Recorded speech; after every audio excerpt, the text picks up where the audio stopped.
Okay, we are recording, and I'm going to try to figure out how to turn on the captions because it's not cooperating. So I'll be working on that, and I'm going to turn it over to my esteemed colleague Ian to talk us through our first few slides. Ian, take it away.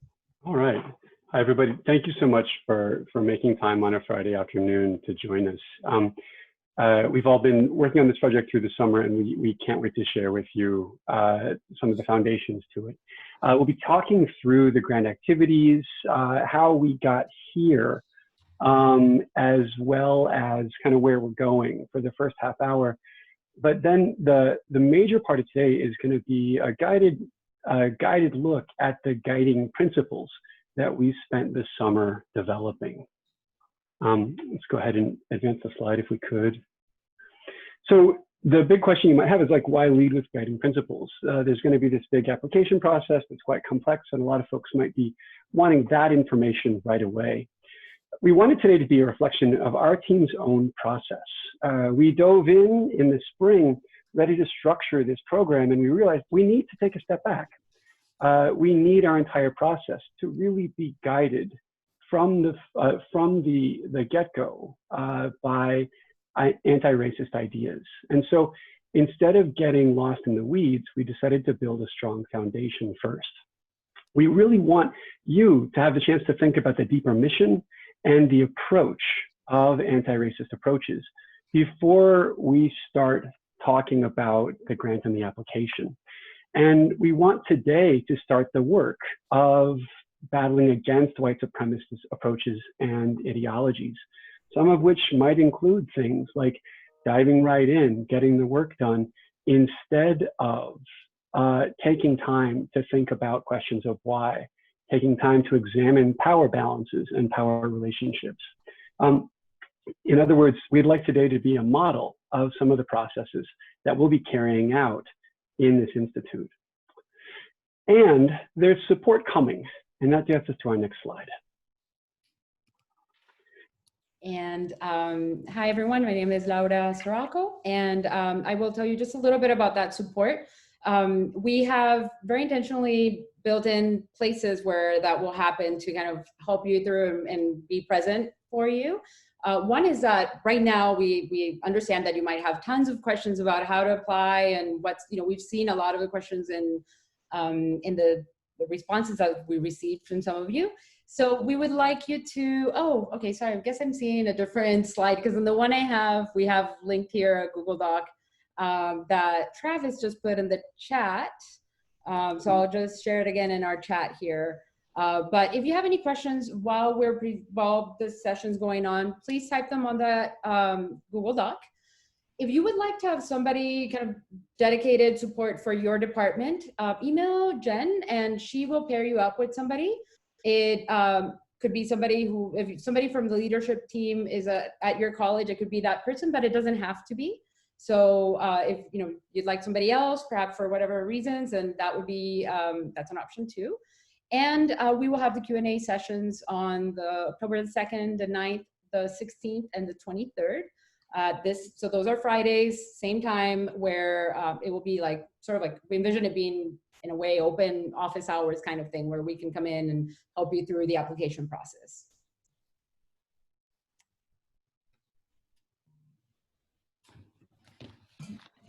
And I guess this is me. Hi, my name is Ambar Martinez, and I am one of the team members for the core team. And so I'll tell you a little bit about the group of folks that we are hoping to attract. But instead of reading this to you, I thought we could give you a little bit of time to read this slide. So can we do like 1 minute and then move into the next one, Jen?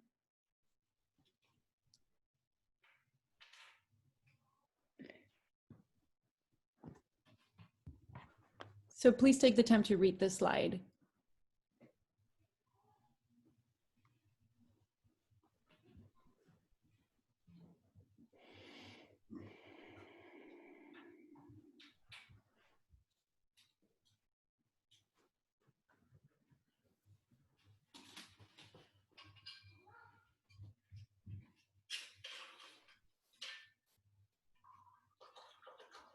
Oh, that's right. Could so Holly just recommended maybe we should read it for those that are unable to see the slides. Could I get somebody to volunteer to do that? Sure. BIPOC members wish to challenge themselves to not be the token or the exception, but as agents who bring in the histories of BIPOC, not by themselves, of course, but to center, with white identified allies, the histories of folks of color and other groups who have been historically excluded and harmed by systematic racism in higher education. Thank you. And then can we move to the next one? Could somebody read this one?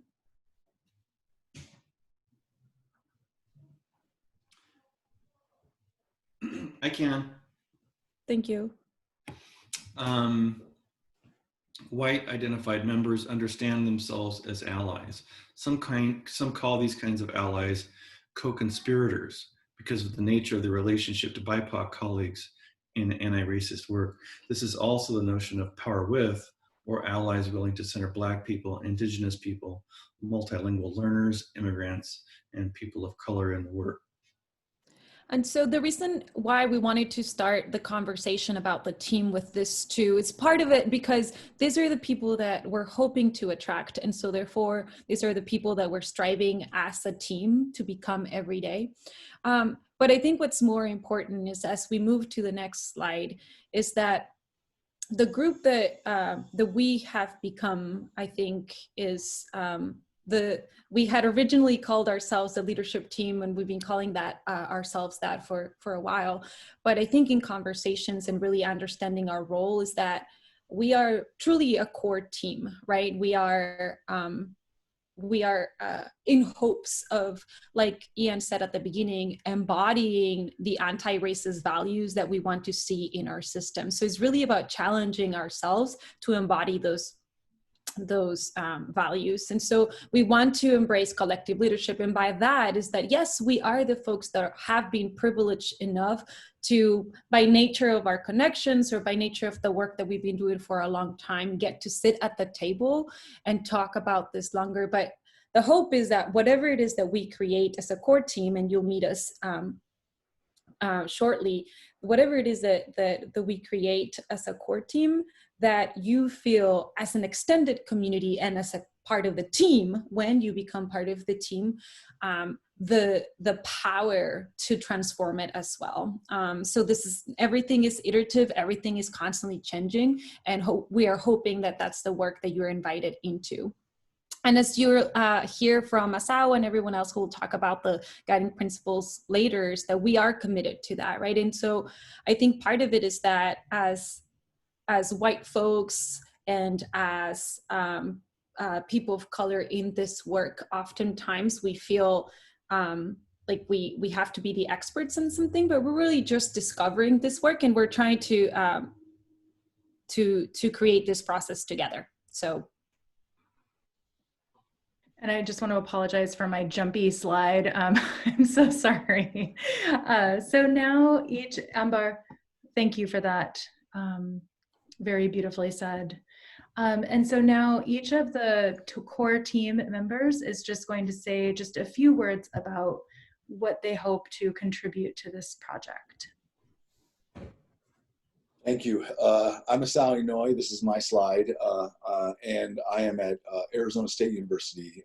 And I was previously last year, the first part of last year, in Washington State at University of Washington-Tacoma. I'm real hopeful. Jen gave me the call about being a part of this, since they were using a lot of my work to center a lot of the activities and the theories in the work. And so I was excited to offer what I could, and I'm glad to. And through the summer and up into the early fall, we've had lots of meetings every week to discuss and to shape and define and redefine and reshape. And through those exchanges, I really, really feel very excited about this group of people, as well as you all being a part of this project and what it can do for transforming the first-year writing experience, writing experiences in general in the state of Washington. So That's my hope, and I'm hopeful to see that happen on a grand scale.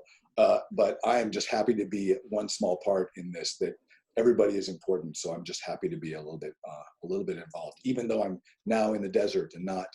Although maybe you all feel like you're in a very hot place with all the fires and things. I feel so.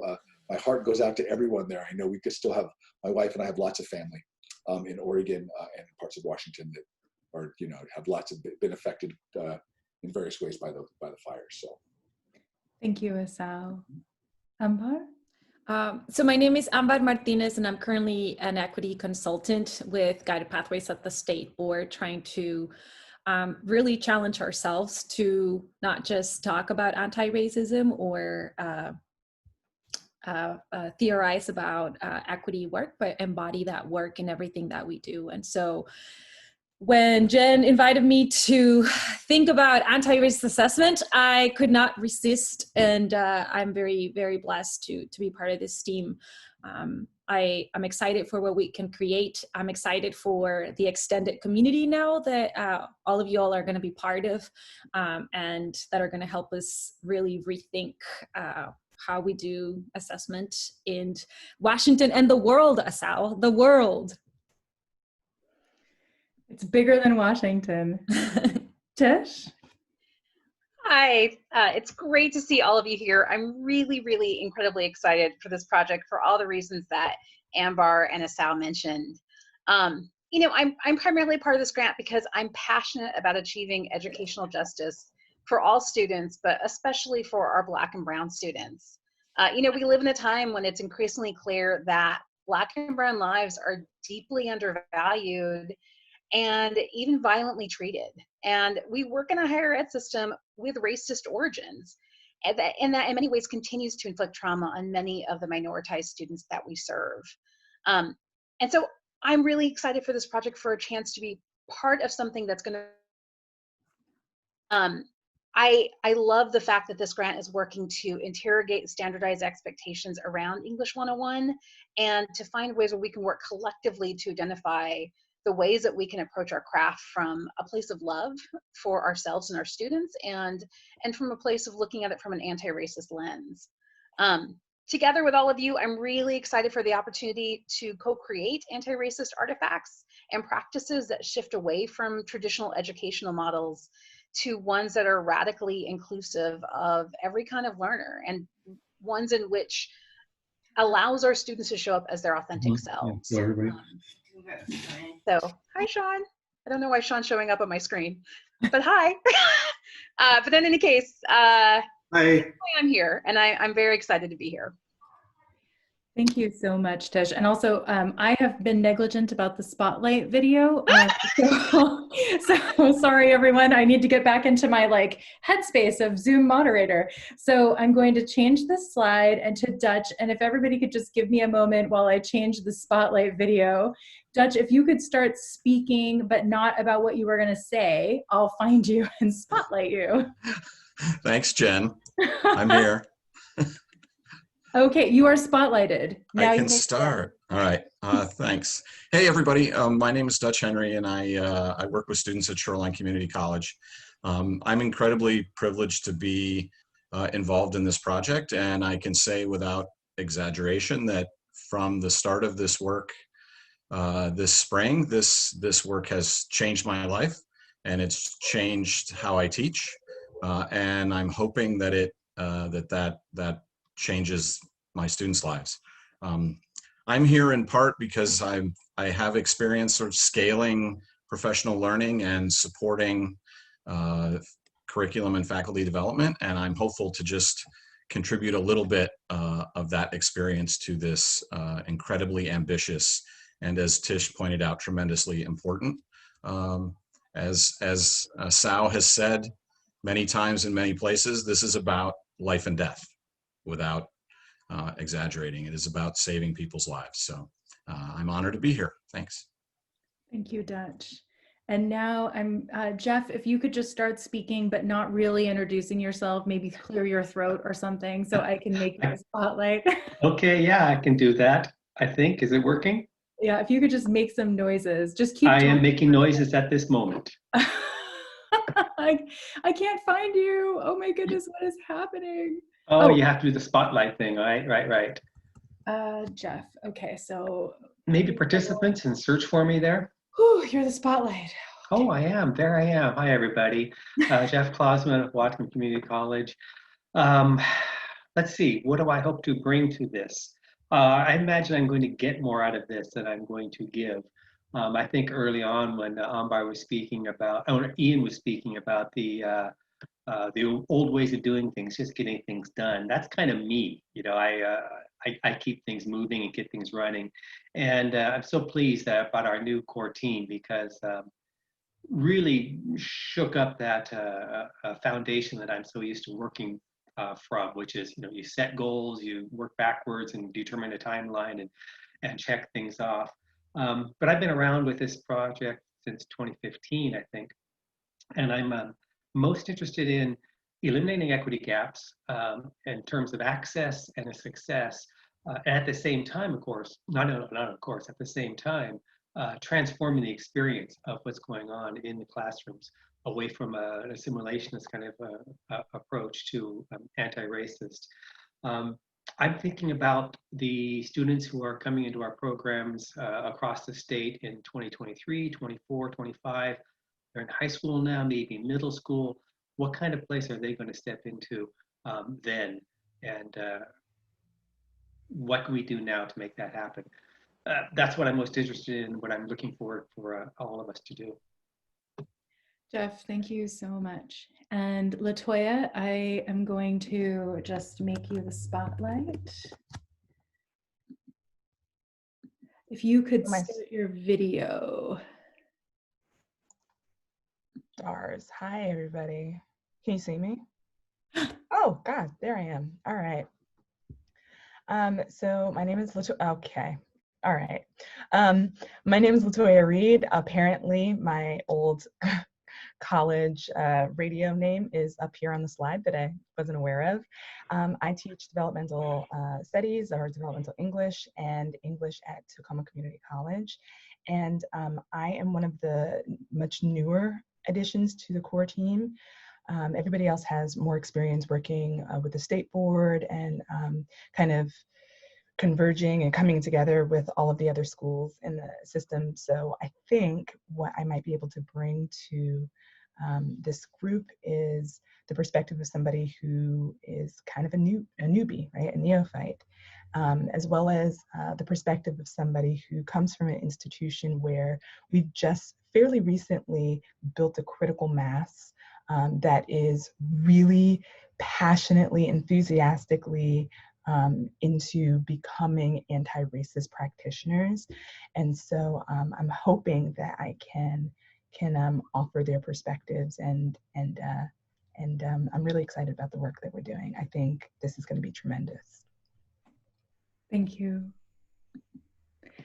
Laura, if you could just make some guttural noises while I spotlight you, or just noises like death metal noises. You are spotlighted.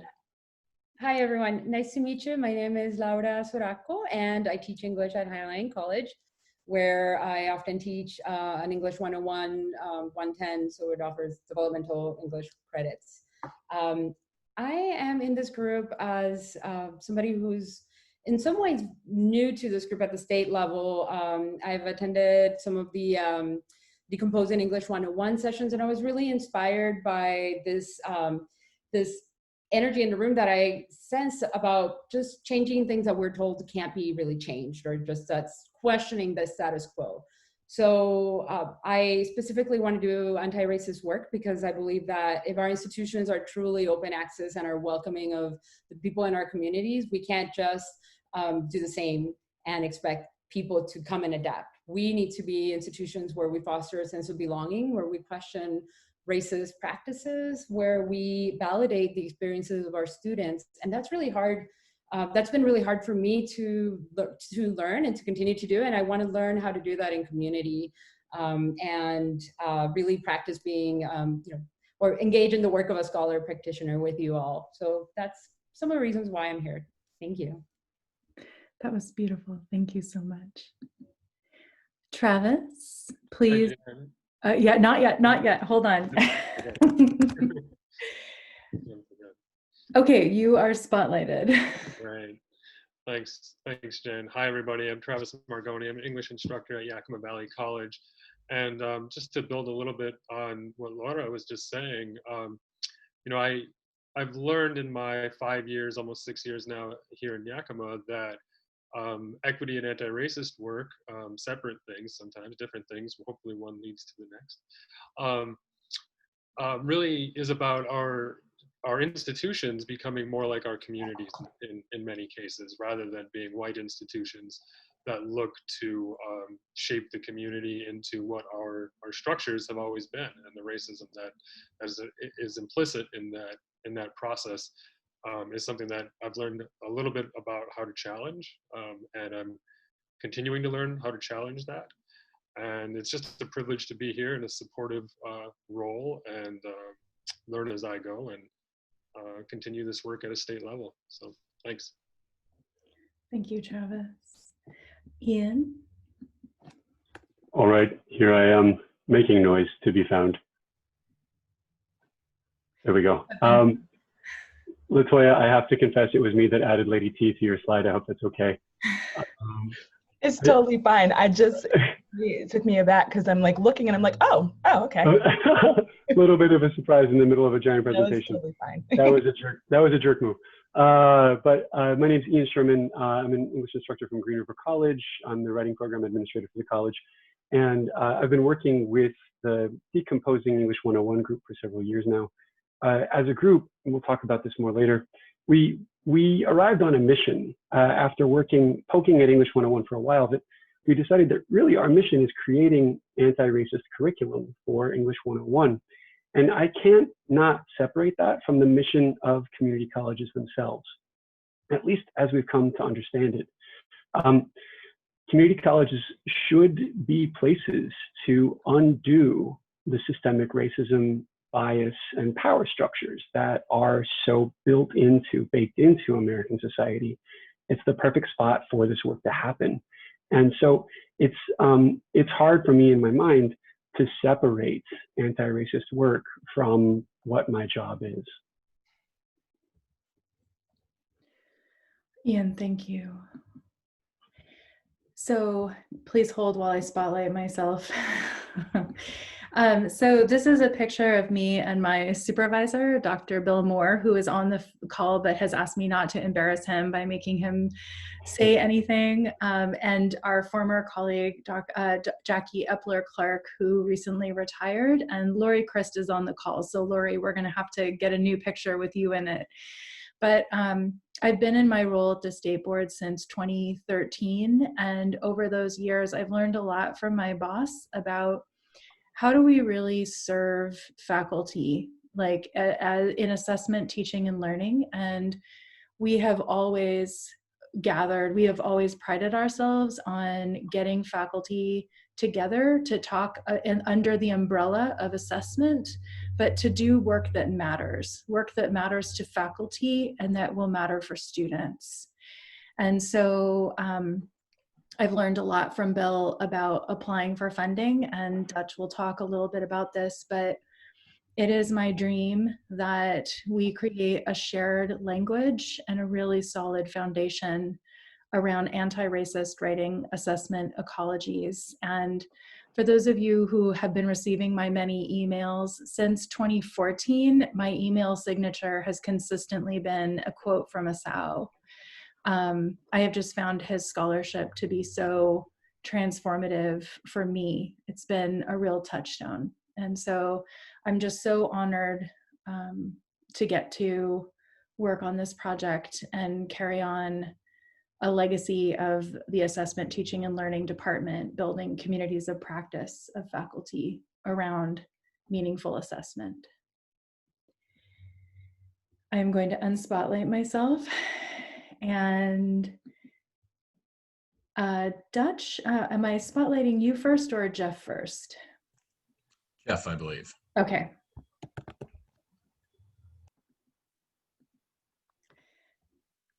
Jeff, you're spotlighted. I am spotlighted. Okay, so I will run through in about 30 seconds 5 years of history here. A lot of you know that the Decomposing English 101 group has been meeting the past 3 years, but it began back in 2015. Lore now about talking with Jen on a trolley at the Seas in Tampa. And also, oh, interesting, out there. I want to thank Jen and Bill because SBCTC funded all of our meetings there for 3 years. We met quarterly all over the state, Spokane, Olympia, Vancouver, Ellensburg, Yakima, et cetera, et cetera. We had faculty somewhere between 35 to 60 each time, and many people were there almost every meeting or every meeting, and a lot just came once or twice, and then somebody else came along here. But our mission was to try to understand that ampersand of English 101. What does that mean? That ampersand, as you all know, means it's a common course across the state. So English 101 is supposedly a common course at every college, two-year college in the state, and transfers seamlessly to every four-year college in the state.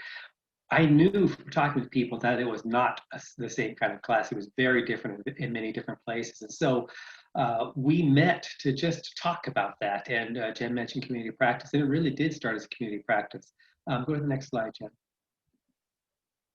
So we started really with open inquiry. And we had, if anybody was there in Olympia 3 years ago, we had great big sheets of paper on the wall, and we just sat around large tables and talked to people from different campuses about pathways in, pathways through, and pathways out. How do students get into your classes? What happens in there? And how do they get out? You know, how are their student writing? How is it assessed? How are the programs assessed? What kind of placement is going on? Really just laying everything on the table. And what we found was widely divergent practices. Some made us laugh at what our campus is doing compared to what other campuses were doing. But as we did that over time, we realized that there was a kind of a bit of a coherent center that we kind of agreed on, that there were certain things that we were doing in many different campuses that lined up with what other people were doing across the state and at the nation. And that opened doors to conversations at our own campuses. So for example, if I go back to my campus and we're doing something very different from everybody else, because I'm able to point to what was happening at that statewide group, it's more likely I was able to have a conversation with folks here. So we had that kind of dawning awareness that there is a sort of an idea at the center that we all kind of agree upon. And then if we're on the outskirts, it's easier to get as close to what other people are doing. Next slide, Jen. From there, we started to develop a shared vision. I think the last year and a half or so, we started to get a really good sense of what we were trying to do. We started to think about what a successful program would be statewide. You know, if we think about writing programs on our campuses, English 101 is at a big ampersand there. It's a program across campuses. So we're hoping for high success rates, high access rates, and eliminating equity gaps. I think that's kind of what we described as our mission. We wanted that. We found that some campuses had very low access rates. You know, less than half of the students entered English 101, and the majority went into developmental ed courses. We talked about that and found ways to change those kinds of things. Anyway, those kinds of reforms, I think, were, as a result of this, in addition to the kind of reform efforts happening across the state, very much faculty led, and therefore meeting less resistance back on our own campuses. One of the things we developed was a set of outcomes that we could agree on as saying kind of describes what we want to be doing in English 101. They're very similar to the WP outcome statement, but it really helped all of us look at what we were doing and reform outcomes on our campuses. I know that half a dozen colleges across the state adopted pretty close to those recommendations and saying, yeah, we can kind of live with these. These sort of make sense. They are in line with everything else. We then started looking about, okay, outcomes without assessments end up being just, there's words in a document. And so we started talking about assessment, and we started to realize that assessment, which really drives this whole thing, is much trickier, much tougher. And so that's kind of the groundwork of how we got to this idea of anti-racist writing assessment. Ecologies as being the thing we really have to go to next. And once that has happened, then the rest of what we've been doing in Decomposing 101 is transformed. So that's kind of where we've come from the past 5 years, all the way back in Spokane and Kathy Yancey to today in Nassau, Illinois. It's been a community practice leading toward the shared vision of where we want to be probably 5 more years from now.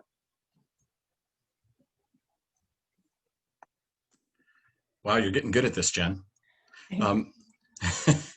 So as much as we accomplished in those first few years, as Jeff has outlined, I think the feeling we took away from our spring meeting of 2019 was that despite those accomplishments, we weren't going to achieve systemic change, radical change, that we were well-intentioned people who were rearranging the deck chairs, and we weren't going to get to meaningful, significant change for students across the state of Washington unless we decided to center equity and anti-racist work and be as assertive as we could be about that, and to try to scale it.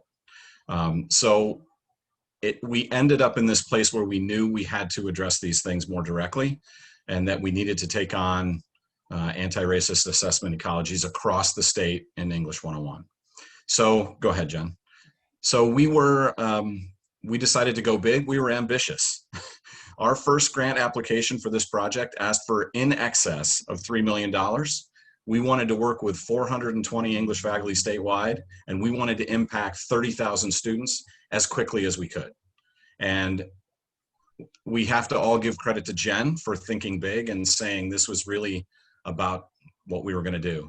Of course, we didn't get the $3 million, but that hasn't meant that we've retracted from our goals. We want to increase student success in English 101 statewide. We want to employ anti-racist assessment ecologies for social justice and equity. And we want to support members of the campus community to resist white language supremacy in every way we possibly can. And by members of the community, we mean all of us, students, learners, everyone on the campus. So the goals are big, but we think we can do it.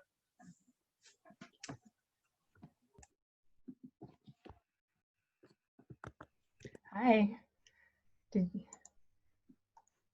There we go. All right, so I believe many of you, most of you might have already looked at the guiding principles that were included in all of Jen's emails and the registration for this event. But in the event that you haven't, here they are. We have 9.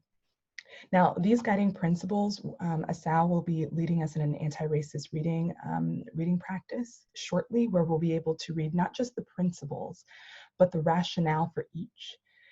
So he'll be leading us through that shortly, but I want to kind of give some extension to the comments that Ian had about why we have these principles and what purpose do they serve. So to be quite blunt, anti-racist praxis is not immediate and is not linear. And even long-time anti-racist practitioners are not exempt from this lengthy and recursive laboring. So for example, even though Ambar shared her depth of knowledge, and she called us to action to develop guiding principles at the outset of our meetings all the way at the beginning of the summer, we actually didn't come back and do that until several weeks later. Like, we just kind of did other things, right? Other things that were important, but we didn't start with those guiding principles. Now, between that time and now, we had lots of different approaches and processes for how we envisioned the production of the grant. And it wasn't until we actually came back and synthesized our email conversations, we came back, we synthesized the conversations that were happening in our meetings, that were, happening, just in post-Zoom conversations and chats. It wasn't until we actually synthesized that information and really were able to come up with, these are the ideas that keep coming up over and over again. That's when something changed. That's when something changed, something seemed to come together. And it's just as Ian mentioned before, it's because these principles provide our strong foundation. Guiding principles codify beliefs and values within the context of an organization and the projects that we're leading. The existence of these guiding principles don't mean that we will be exempt from that lengthy, recursive labor process.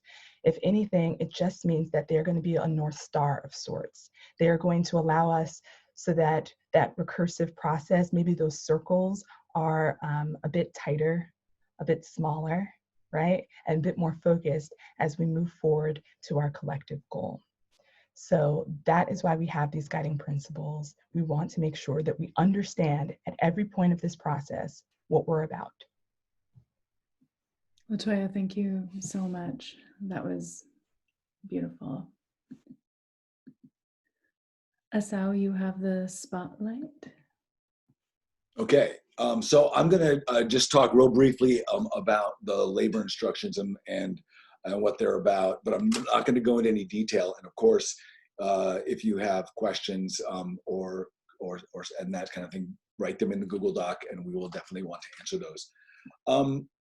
So we wanted, as already has been mentioned, we wanted to not just ask for a list of materials. That felt too conventional for us, as much as it also didn't feel like it met our guiding principles or didn't meet the kinds of conversations that we were having throughout the summer. So we decided on some labor instructions that would help potential participants move through an anti-racist investigation of their own. So really, your beginning of your work with us potentially is right now. Is this webinar, and is the work we're about to do in a couple of minutes, thinking about the guiding principles. And then it continues with your investigations and your reflecting on your own positions and the work that you project, even if it's tentatively in the places that you work and live. So that is building those materials that we will then use to be able to make decisions about who will be able to participate in the first year and what we'll be able to do. So the steps are pretty important, but the timing on them is, of course, a mystery.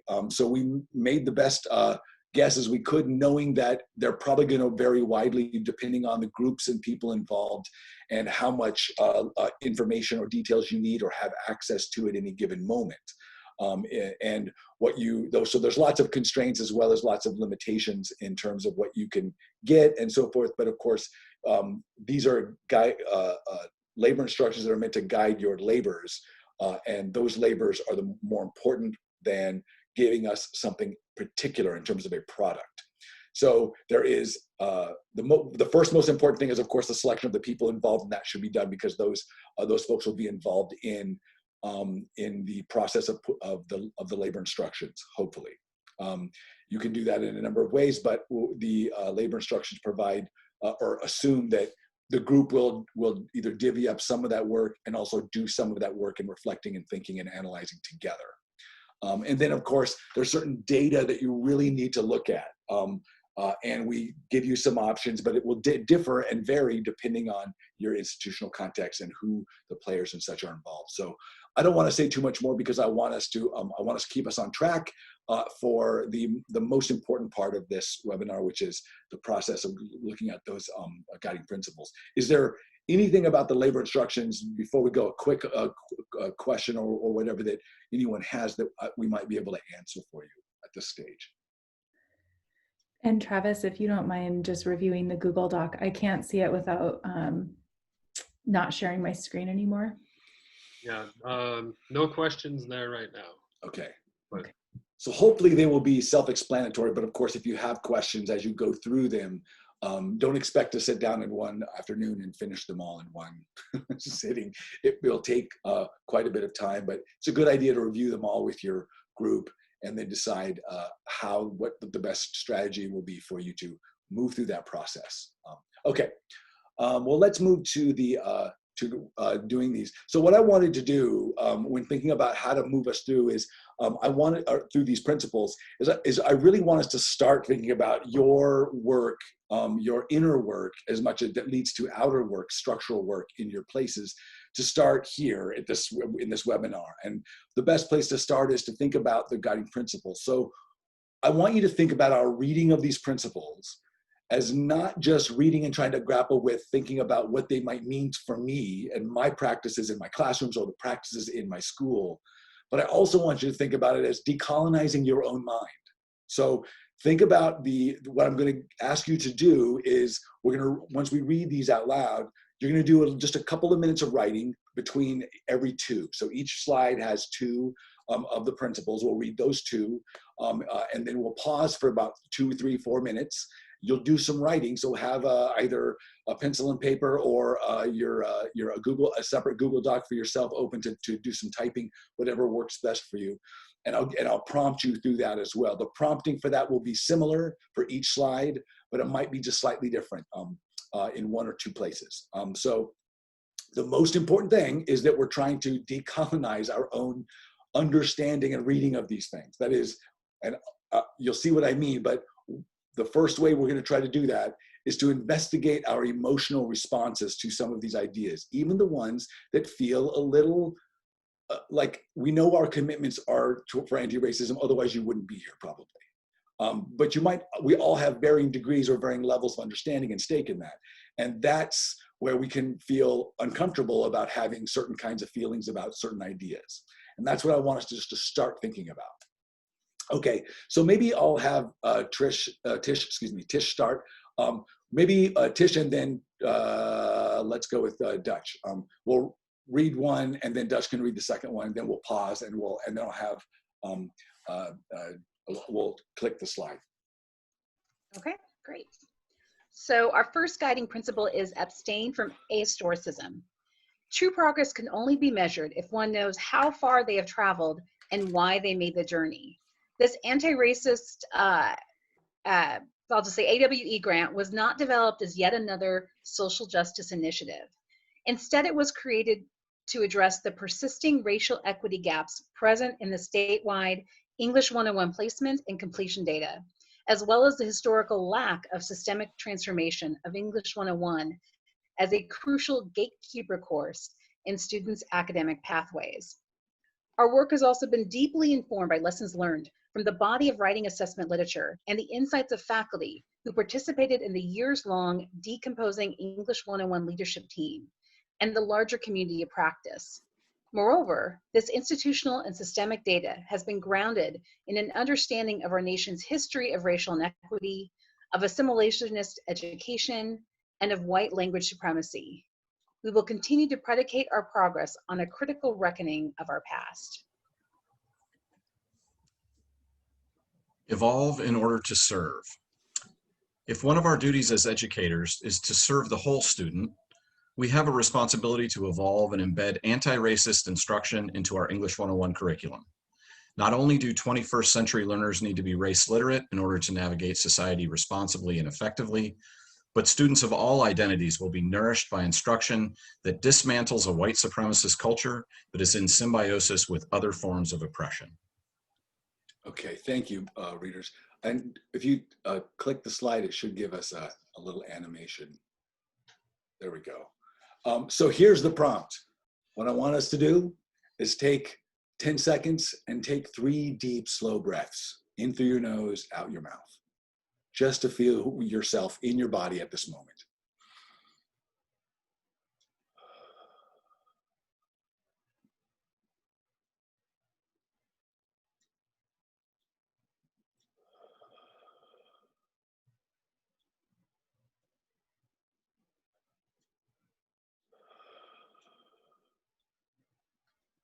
When you're ready, look again at the text of both of these and look for details or words in these principles that trigger an emotional response. You might already know a space or two that triggered a good, bad, neutral, other kind of response that maybe was surprising or not.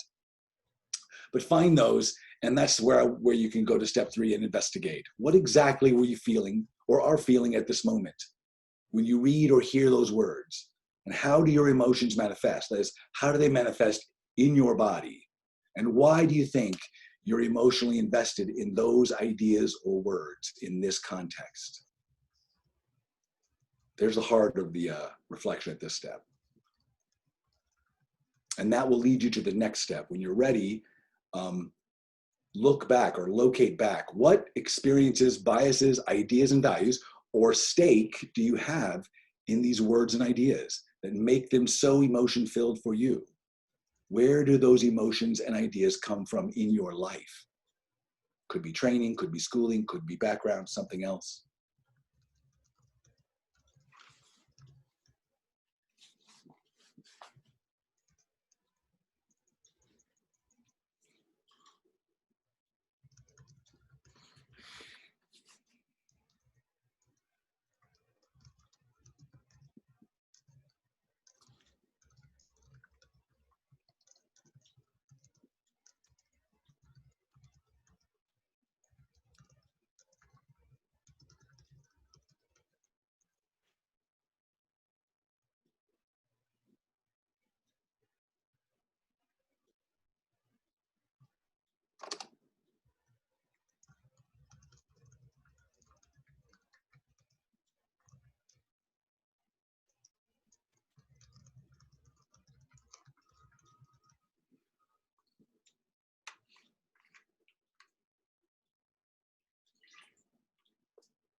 Okay, notice, so that prompt will be very similar. So now you'll know that you're going to be looking for those words and emotional responses in the next two. So maybe I'll have Travis and then Laura do these two. Sure. Our own complicity. The American educational system was designed and has been redesigned again and again to center whiteness and colonize the minds of BIPOC students. As agents of this system, all of us, including instructors of color, have been and continue to be complicit in this educational legacy. Our complicity in an unjust system says more about the ethics of the system than our morality. All of us consent to racist systems, even as we may criticize or work against them. Consequently, to be complicit in white supremacy and racism is not necessarily a judgment of our own moral codes, but rather a recognition of the context in which we operate. Owning our impact as an institutional actors is therefore necessary for interrupting the white supremacy culture of our minds, classrooms, and institutions. Foreground inner investigation. In order to engage in anti-racist work, we must begin with a deep intrapersonal investigation of our identities and ideologies. Only once we can name our sorry, I need to go back to the previous slide. I'm so sorry, I can't figure out how to do it. I'm so sorry. I think if you just hit the back arrow, like the left arrow, can you do that? I am. Everyone, I am There you so go. sorry. Please hold. Please forgive me. Oh my goodness. It's all right, Jen, don't worry. Don't worry. All right. Let's see. Okay, I'm going to go back into slide now. Okay. But you... Yeah, no, I got it. So- I got it. Just give me a sec. Okay. There you go. All right. So I'm going to start again. Foreground inner investigation. In order to engage in anti-racist work, we must begin with a deep intrapersonal investigation of our identities and ideologies. Only once we can name our multifaceted social identities, particularly our racial identities, can we begin the long work of unpacking how those dimensions of ourselves inform our overt and covert attitudes about race, writing instruction, education, equity, and justice. Thank you, readers. And then tap the slide so we can see the prompt again. Prompt is very similar. I'll let you do it on your own this time.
All right, why don't we move to the next slide?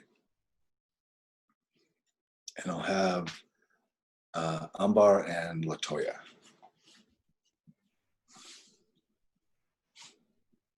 Do I go first? Sure, please. Thank you. Build community with courage. Anti-racism requires a paradigm shift and sustained commitment, and neither are possible without building or being supported by a community. Sorry, I have to stop my video. I apologize. And or being supported. Is that good? Okay. I'm going to start over. Anti-racism requires a paradigm shift and sustained commitment, and neither are possible without building or being supported by a community. Working in a community aligns with anti-racist values because it opposes the American myths of individualism and meritocracy and fosters a critical mass moving towards justice. Community building will require our courage, as described by Maya Angelou. Courage, Angelou argues, is required to consistently practice all our other values.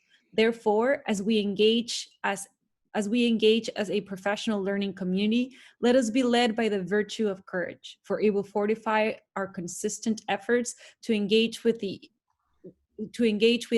equally important virtues of fairness, honesty, and compassion. Okay, I'm going to take great pleasure in reading this one. Value the process of laboring. Anti-racist work is not to be engaged with sporadically or squeezed between events in one's schedule.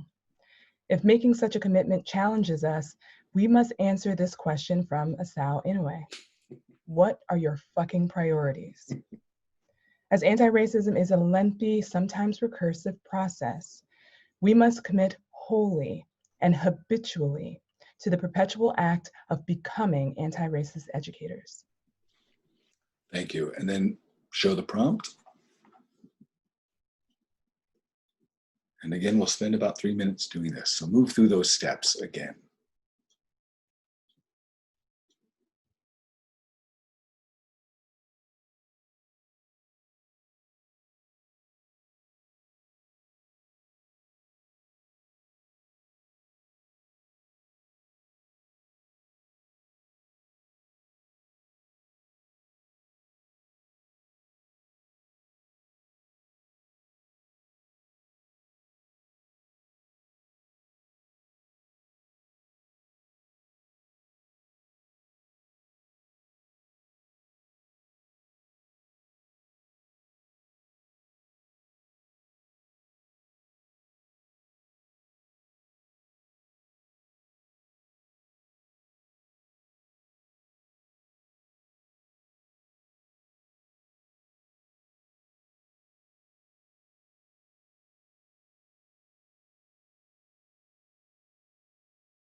All right, let's move to the next slide. We're getting close to the end. And I think I'll ask Ian and then Jeff to read. And before they do that, before you do Ian, I'll just remind everyone, try to, I know it can be difficult to stay in the emotional space of feeling your emotions and recognizing them as you hear words and recognize where those are attached to words. But I encourage you to stay in it and be brave and stay with it. So, okay, go ahead. All right. Excuse my stare up, my monitor's above me here. Be chiefly informed by Asalbi Inui's scholarship. In order to build our collective understanding of anti-racist writing assessment ecologies, we need to establish a lingua franca. This common language will be informed by the scholarship of AWAE Inui, who, as chief consultant to the grant leadership team, will also be available to offer real-time insight to participants. Inui's work will be supplemented by the decolonizing and critical race pedagogies and theories of other BIPOC scholars.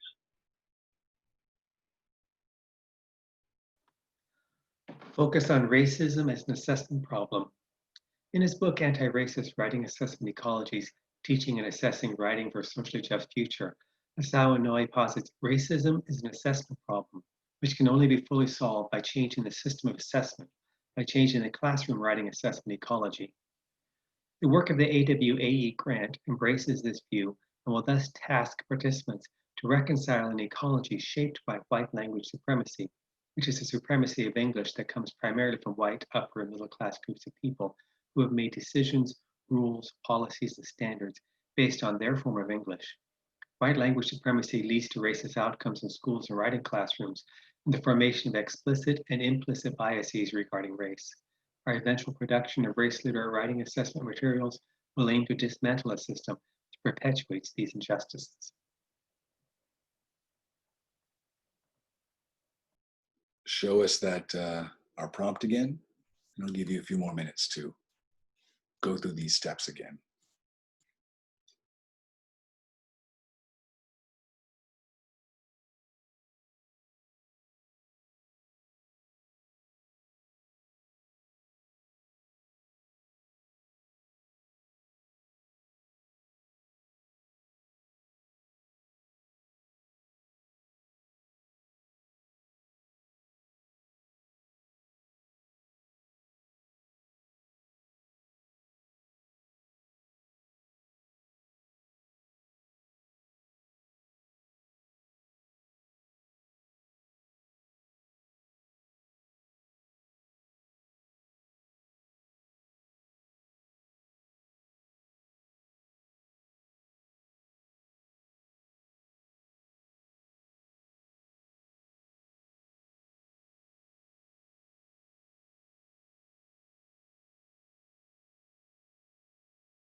All right, let's move to the last slide, I think.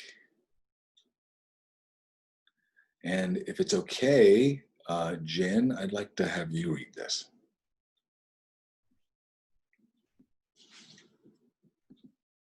Thanks, Asao. I will make myself the spotlight. Uphold equitable compensation practices. We acknowledge the inherently capitalistic and parasitic nature of white supremacist culture. So we want to ensure our compensation practices align with our anti-racist values. As such, we have constructed a funding model that does not merely compensate for a product, but sufficiently accounts for the time participants will need to labor on anti-racist interventions. We have also prioritized the equitable representation of Black, Indigenous, people of color participants who have historically not been compensated for work that both informs and benefits from their expertise and experiential knowledge. Finally, we have devised methods to circumvent institutional policies that would result in an inequitable rate of compensation for participants and consultants. Thank you. And then show the prompt one more time.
And wrap up your thoughts. And then we'll move to the last slide, which has all of the principles listed.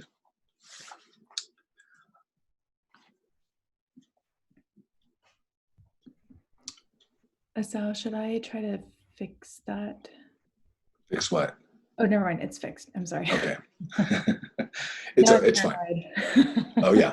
No, this is fine. This works. So some of you, many of you may be familiar with the article book chapter called "From Safe Spaces to Brave Spaces"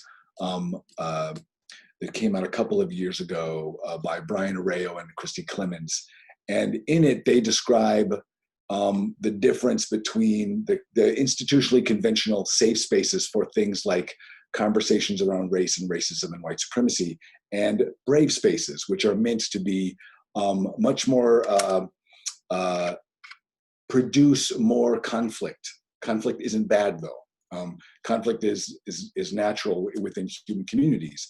And so we are all different. So we will think differently, be different, and come from different places, have different languages, etc. So of course we have to expect difference and some conflict. But that doesn't mean that we aren't all trying to get to a goal, or we're not all on the same side, or we all don't feel compassion or care for one another. But so I'm hoping that you will all be brave enough in this moment, as much as you've been brave in thinking about your feelings about certain words in those principles and those principles and ideas in those principles, and think about how you emotionally feel about some of them, even if those emotions may not always align with your political beliefs or your ethical beliefs. And that is okay. We can, just as much as we have to own our own emotions of things, we don't have to think that we are, I don't think there's any reason for us to overly judge ourselves for the emotions that we have. Just like implicit racial and gender biases that we don't get to choose, they come with the societies that we are ingratiated into. We can change them, but it takes a lot of work to do that. So we don't get to choose those things, but we can change them. Just like our own emotional responses to things like this, we might be able to change those over constant work over time. So I'm going to encourage you at this moment, if anyone would like to share, I hope a few people will share. We're not looking for grand proclamations about what you think something means, although you might have that. We're merely starting to toe the waters in thinking about how to act anti-racist. And so part of that is owning our emotions and acknowledging how difficult of a road it will be for all of us, no matter how experienced or how inexperienced we may be or may feel we are. Would anyone, we have about a little over 5, 6, 7 minutes before we move to the final phase of our webinar. Would anyone like to start us off? Share, just, you don't have to read anything that you wrote, but you might read from it, or just summarize 1 or 2 interesting or what you might feel at this moment important responses that you had to any of these guiding principles. And if folks don't mind just raising their hand and turning on their video, then I'll spotlight you. And again, this is a no judgment. We're not judging anybody. All emotions are valid. So yes. I can't raise my hand on the electronic thing, so I'm sorry about that. I can see you, Sabine. It's nice to see you all. My overall emotion is super excited, so I'll try to say a couple of things to not take up too much airspace. The first thing I wanted to say is that I appreciate that you're starting with emotions, because as you're doing that and you're asking about how people are feeling, you're already kind of disrupting our language expectations that we often put on our students and on our professional behavior on campuses. So I've been thinking a lot about that, and so I appreciate that. And the second thing I wanted to say, and I hope this makes sense, when we do the intrapersonal work that you're talking about, it can sometimes pull out the rug out from under us, because it kind of questions, it brings us to question everything that we've been doing. And for me, this happened in actually very viscerally happened in a classroom visit that I did actually with Latoya. I visited her class, and it happened to me in that classroom. And I'm being super personal right now, I realize that, but my rug was pulled and it hit me with an immense force.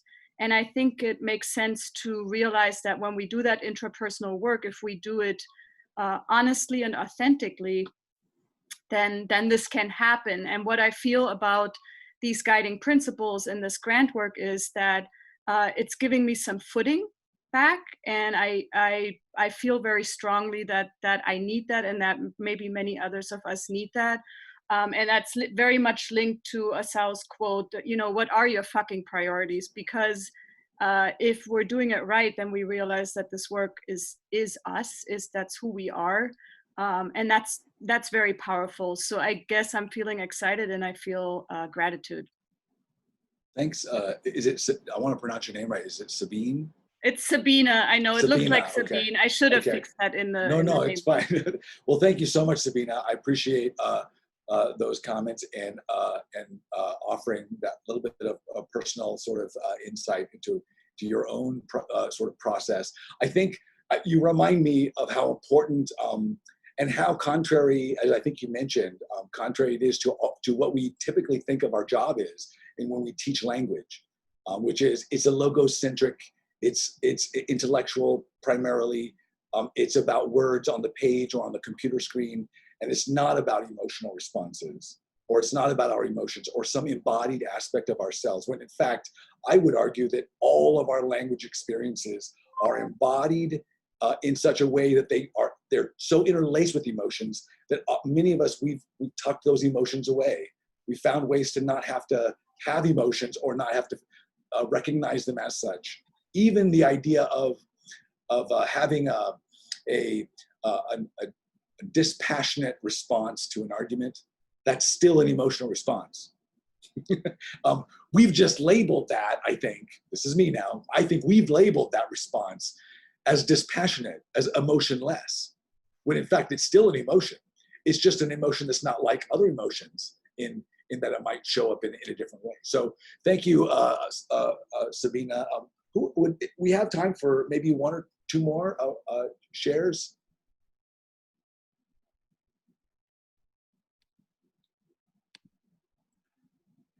Who else would like to be brave? I just wanted to read a comment in the chat here. It comes from Heather Urschel. She writes, I'm having a strong emotional reaction about Ruth Bader Ginsburg right now, honestly.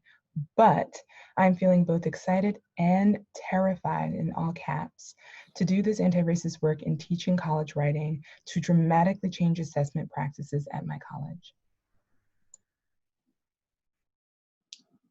Thanks. I think if we're not feeling a little terrified, we probably aren't quite in the work yet. I mean, it should be terrifying work, but it will get better, and we'll figure it out.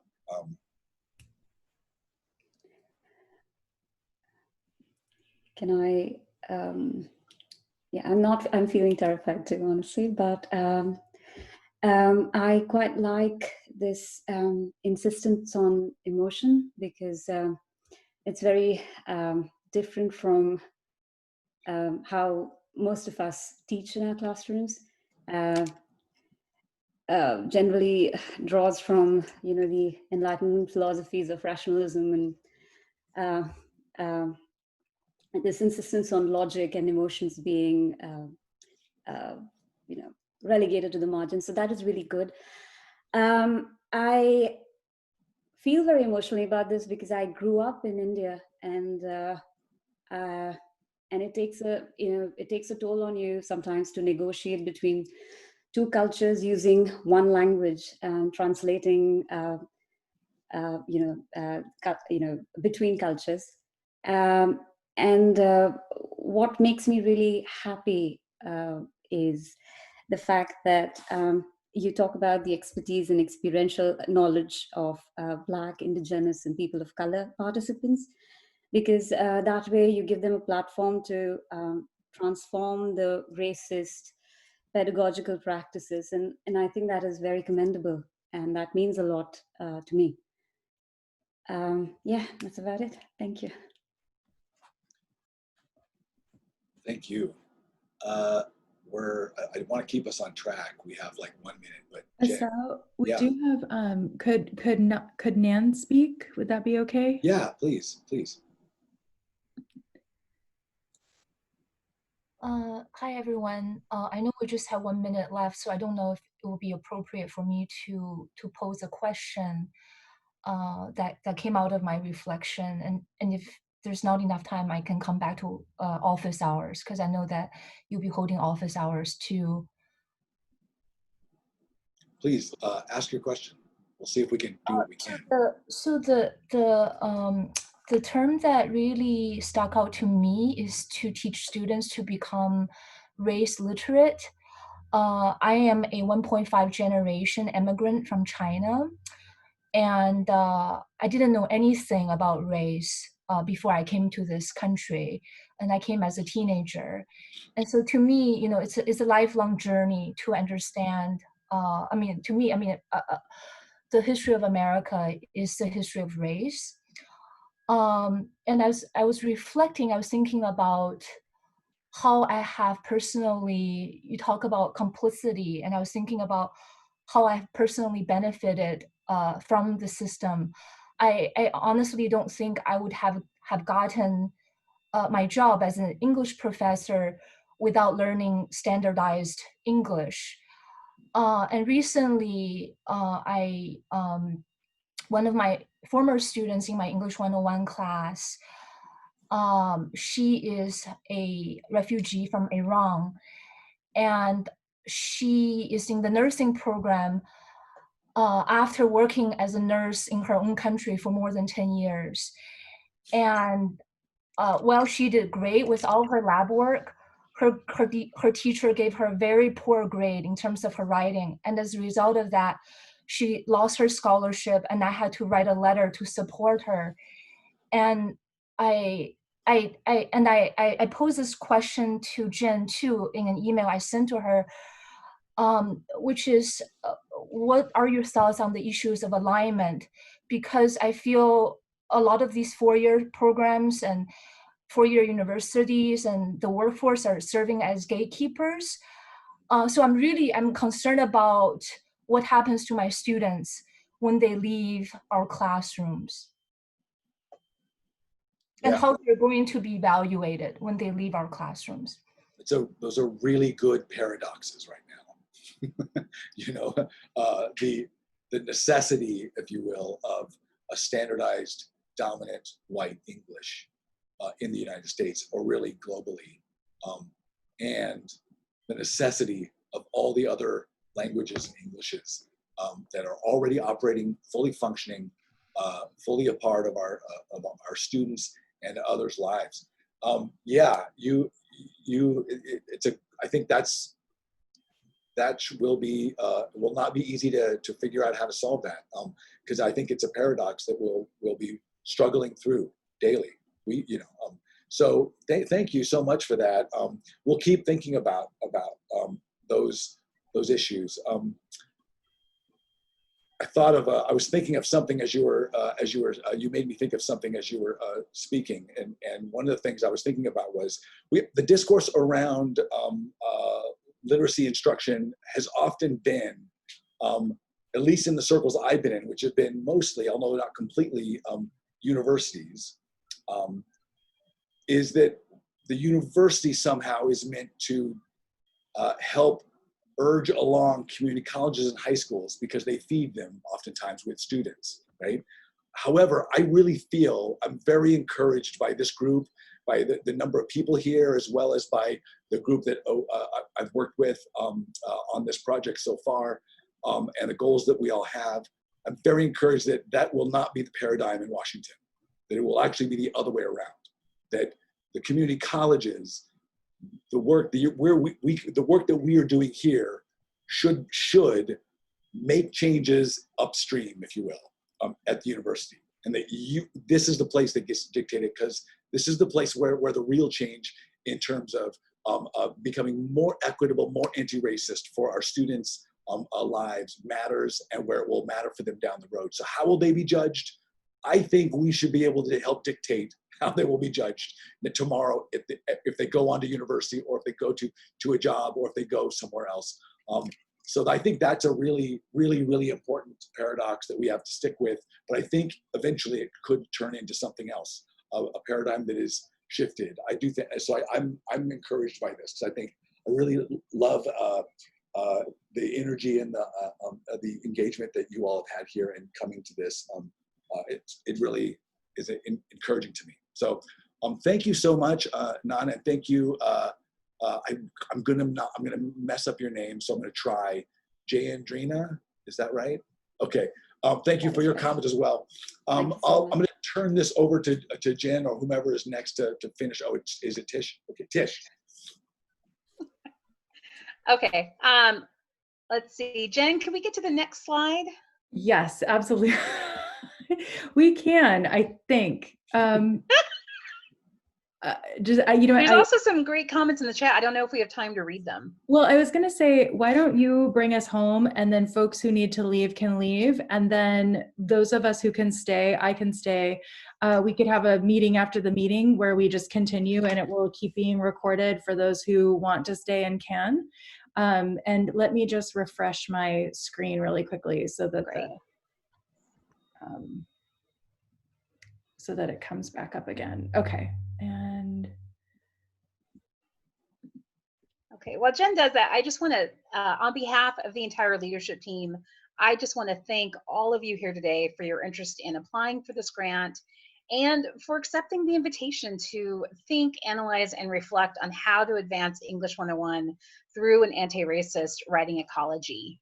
In terms of what's next is the grant, the deadline to submit the grant materials is sending out notifications by December 4th. Between now and then, the core team will be answering questions on the Google Doc. So please continue to post your questions on the Google Doc, and we will make the Google Doc visible to everyone with our answers, and we'll also be answering that again in our Q&A sessions.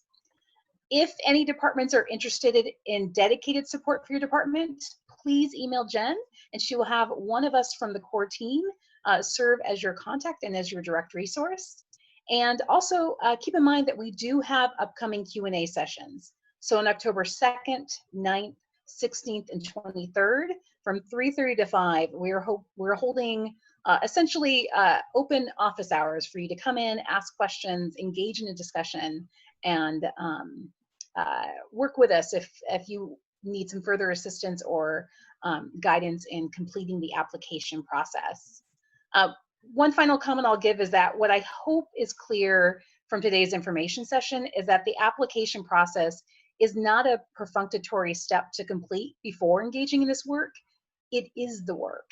It's an opportunity to begin the work of addressing racial equity in your classes, in your department, and at your institution. And it's also as an opportunity, as Asal mentioned, to begin engaging in the work of decolonizing your mind. Please do look over the materials for some additional information about this work. Other core team members, is there anything else you would want to say to close out this session? I'll just say really quickly that I've added everyone who has expressed interest to the Decomposing Canvas shell. And so that's where we'll be posting this recording. And also that is how I will be sharing information about the Q&A sessions. So, so please, if you're not in the Canvas shell, just shoot me a quick email and I will make sure that you get added. Just because and I apologize to everybody who had trouble accessing the webinar today. And also just for my own, just because everything is a little crazy right now, if you could shoot it to me in a quick email, that would be perfect. And thanks everyone for coming. And I want to say thanks to the leadership team for your beautiful, the core team for your beautiful, beautiful work. It's such an honor and a privilege. And I look forward to learning from all of you. Shane, can we do it like you did at the Fall Faculty Institute and have make everyone visible and unmute everyone so we have a chance just to all say hi and thank you and whatnot? You know, Tish, there's only one individual I want to see, and that's Tucker. I don't see Tucker at all. Tucker's a true part of this. Worthy, he's right team. there. Oh, there we go. Of course he's there. Or the anti-racist dog. He is the anti-racist dog, yes. Oh. So Great everybody, kisses. if everybody wants to, you can go ahead, please unmute yourself and you could just say whatever word you want to say, whether in any language or any sound you want to make. If anybody wants to do a big deep om, you know, like just whatever you want to do. So 3, 2, 1, unmute yourself. Yeah! Thank you. Thank you. Thank you. Bye. Thank you so much. Thanks, Hey, everyone. folks, we had, can you hear me, Jen? Yeah. Katrina asked a question. There were a couple of questions in the Google Doc. A couple I think I answered were pretty easy to answer, but Katrina had a question that I thought we might want to address here, and that is, has there been a discussion about the possibility of opening up spaces for or accepting applications from adjunct faculty outside of institutional applications? Ooh. Yeah, that is, thank you, Travis. And Katrina, thank you for raising that question. I'll just say that at this stage, because we only have a limited pot of money, we did ask for more. Part of the funding will be bringing in librarians and equity experts to help the smaller communities of inquiry with their work. And so by the time we prioritized compensating the faculty from the departments, the librarians, the equity experts, there's not additional funding to fund adjunct faculty at who are not selected as part of the department at this stage. That is something, however, we could talk over with the leadership team, but I have submitted all of the paperwork to College Spark at this point, and we do have a lot more planning to do to make sure that the people who are in the grant have a really positive experience. I know I was stretched pretty thin in the weeks coming up before this with the Fall Faculty Institute, so I feel like the grant has been a little neglected, and so I'm just feeling like, so I'm hesitant to change the grant at this stage, but I guess I would also just say that I am very committed to this being just year one of this. I am very committed to finding more funding and continuing the work to go broader and deeper. And so I think that this is being recorded and it's on the Google Doc. And so I think that is a really beautiful idea for us to consider moving forward, but I don't know if it's possible for year one. And I guess I would also ask the leadership team if you have other thoughts, or you can also be like, Jen, that is messed up and that's not what we're doing. So, so core team, if you have other thoughts, I'd love to, feel free.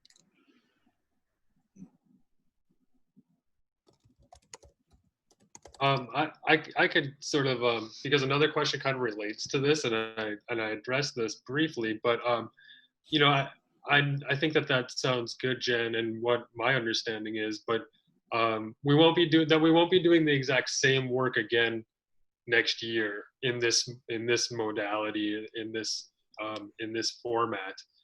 I think we might agree on that. I don't know, but that was my response to a question that was, are we going to be doing this next year? Is it just a one-year thing? And I think can we expand this, right? Like, let's bring more people in as individuals who are maybe not aligned with their departments in year two.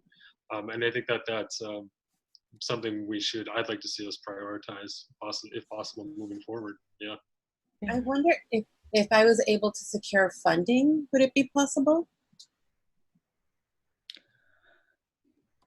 So that is so that's an excellent question. Because I think maybe for me too, I was thinking about just the importance of the compensation. I can say that in January, the backpack seminars that ASAO is doing, this is my notation. This is my hand movement for calendar dates. Those will be open to everyone, so everyone will be allowed to participate in the backpack seminars. And so during that time, I think the way that we've set it up is ASAL will do 50 minutes of kind of like this kind of experience, and then the communities of inquiry will be meeting in breakout rooms. And so one of the things that we've been talking about is having more activity after. So for the folks who are in the communities of inquiry, they would have their own their own concurrent breakout session, but that the folks who want to stay and just sort of explore and go deeper and just think with, like we would have some facilitated discussion. And so I think maybe Katrina, you and I could actually chat about this a little bit more. Like what, like I guess if you were able to get compensation, like what, like just brainstorming together, imagining together what kind of work you would like to do. Like, would you want to have a separate community of inquiry that's kind of running a parallel process and building curriculum? Would you want to be doing something that's maybe a little more classroom focused? So I think maybe you and I could talk a little bit more about what like just brainstorm together what that would look like. So I think one thing we want to keep in mind as we move forward is that one of the central goals that we had was institutional change. Yeah. And so, so that was the need for folks to be a part of inside of an institution, if you will. Although there's certainly, I think there's certainly something to be said about someone who is working on the margins of an institution to make change and be an important agent for change. So let's keep having this conversation. Let's keep figuring out how that can happen from that marginal position in terms of your teaching position or your stake in the institution. But the big goal is institutional change, and not just, although of course along the way we're all developing ourselves professionally and learning and growing and so forth, but we want to do institutional change. Yeah, and just to quickly build on that too, I think, again, the reason why we moved to having departments apply was for the opportunity of institutional change. But if you feel your institution, if you are worried that you operate on the margins and that you want to make sure that you, that there's more thought put behind who is going to be selected for each group, what I would encourage you to do is to reach out to Jen and ask if you can have one of our core team members help facilitate. And by facilitate, I mean be someone that your campus can consult with, and then we can help work in whatever way it's possible to asking your department the right questions to encourage that the application process and the faculty selection process is considering all the questions that need to be considered.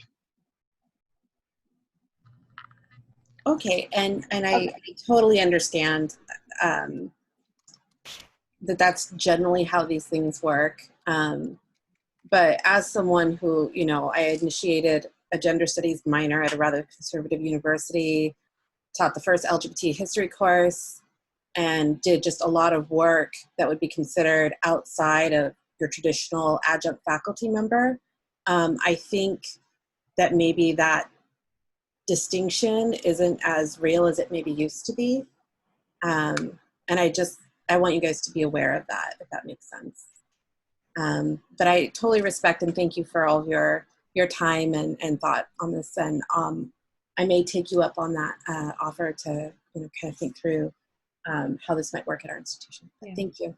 Yeah, and Katrina, thank you so much for thank you so much. Yeah, no problem. Thank you. So I just have a bit of housekeeping that I think might be helpful for us to kind of use when we kind of go back and look at attendance and how it compares to the registration. But there are a couple of individuals in here who don't have their first and last names, which I think would be helpful. So if they could just kind of offer their first and last names or institutions into the chat, that would be much appreciated. Latoya, thank you for thinking of that. Yeah, thank you. Is Dawn here? Is Dawn still in the room? Donnie. Yeah, there is one. It looks like Dawn may have left. Is that right? No, Donnie's here. Oh, sorry. I Sorry, can't go. hear her. Is your microphone volume up? It doesn't say muted, but I'm not hearing you. Oh, there's Donnie. So we can't hear her. Is it on the Google Doc, Travis? It's not. Donnie, if you could add it to the Google Doc or the chat, I'll catch it, whatever your question may be. And if it's something we could address here, maybe we could try to do that real quickly. Otherwise, get back to you in short order. So there are a couple of others. So there's a Carla, as well as iPhone. So if the two of you would be so kind as to put your first and last names and your institutions into the chat, that would be really helpful for our housekeeping purposes. So we have, Carla has done that, and awesome. Oh, okay. Yeah. I think there's also a way for me to do it on the back end when the Zoom is over. Okay. Great. But I am not sure. But I think so. Oh, okay. So Donnie, do you want to try to make your audio work?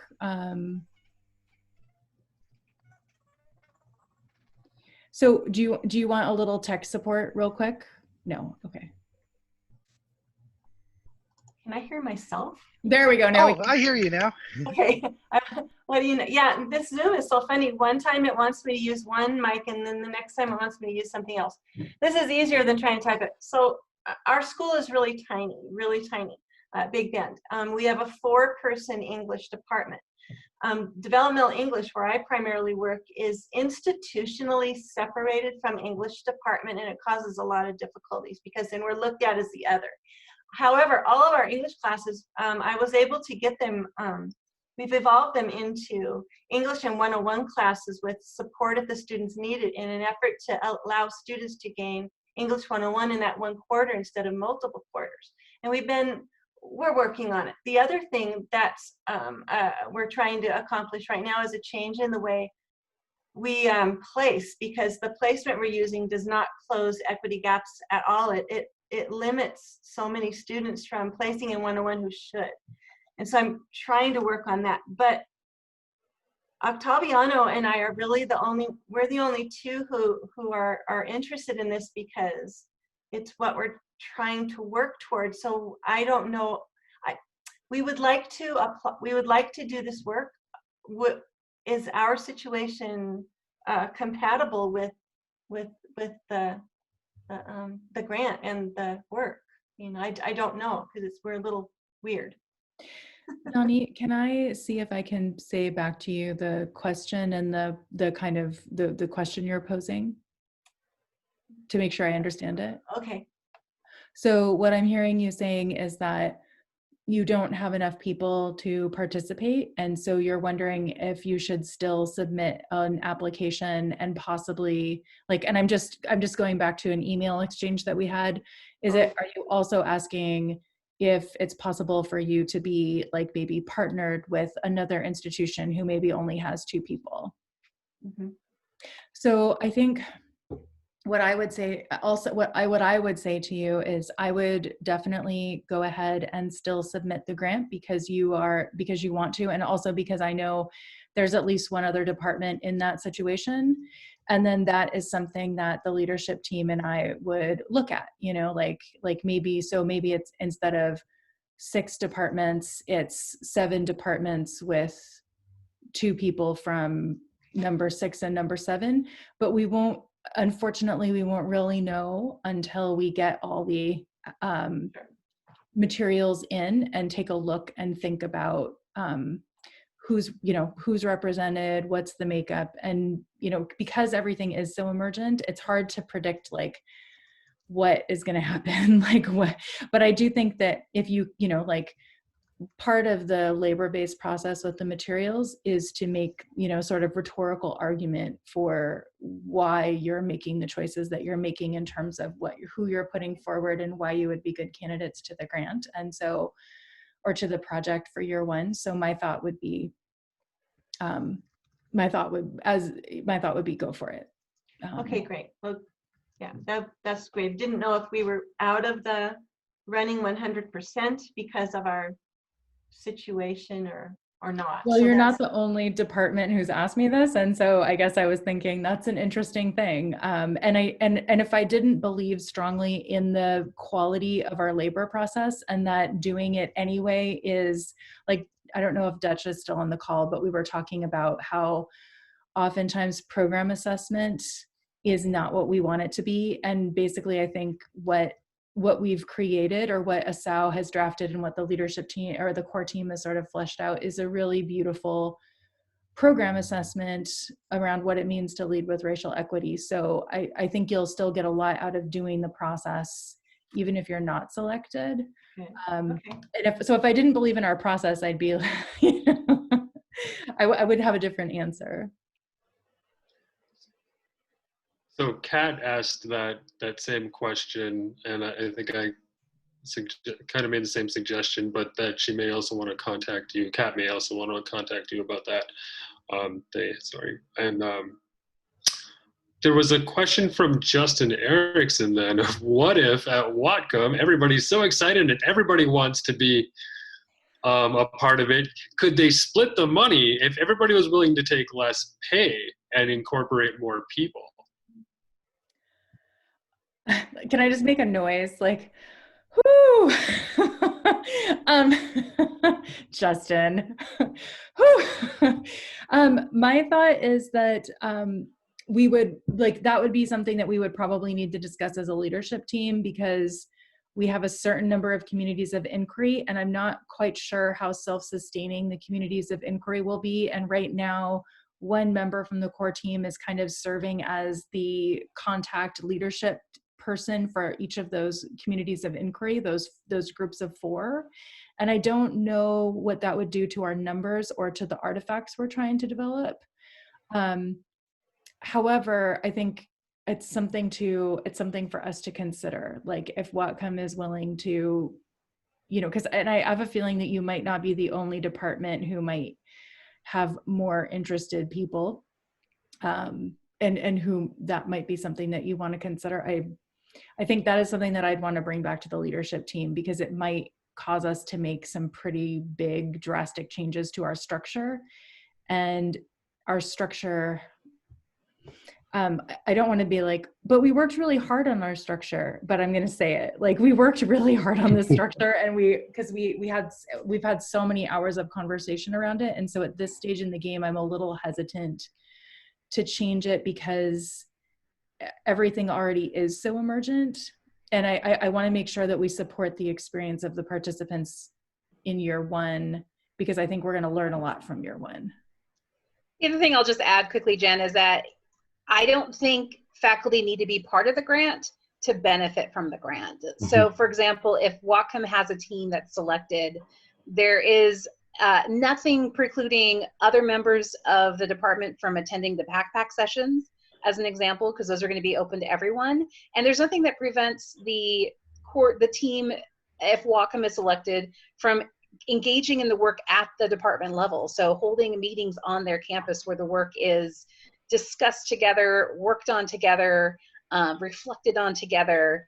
And if departments are able to provide, create that opportunity for others in the department, then that's actually amazing. And it's something that I think we would all be excited to learn from and get inspiration from, and maybe bring back to the other schools participating to see if they could do something similar.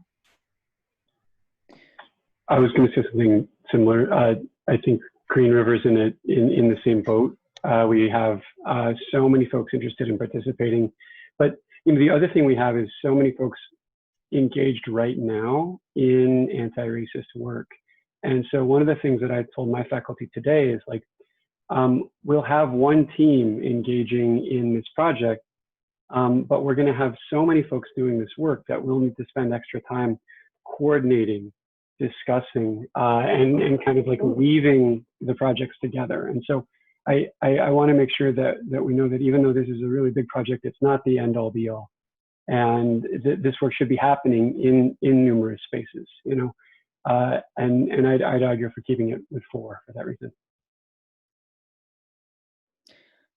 I think too, just while we're on the subject, because I think this would be informative to folks about the grant, that one of the things that has been very apparent to me since COVID-19 is, even though I've been involved in equity projects and equity work for years, that everything in this context, everything is higher stakes, and the work feels bigger and faster and more transparent. And, like even just like before COVID, I felt maybe uncomfortable sometimes using the words white supremacy or using the words anti-racist instead of equity. And now I think white supremacy, anti-Blackness, like the terminology has suddenly shifted to become much more accurate, much more real. Like people are not afraid to name things, for example, or where we might have sugar-coated it before. And also, I think I've experienced more conflict than ever before, where, and so I guess what I'm saying is I suspect that in the communities of inquiry, there will need to be a great deal of support, both when conflict arises, but also as people are doing this deep interpersonal work. I think people are going to be exhausted and they are going to need some support. And so part of me feels like we're going to learn a lot this year from the grant, and that the people who are working in these smaller groups are going to need a lot of support and attention from the leadership team. I guess doing anti-racist work in this context feels very different than work that I've done previously. Just sort of thinking about that in response to that question.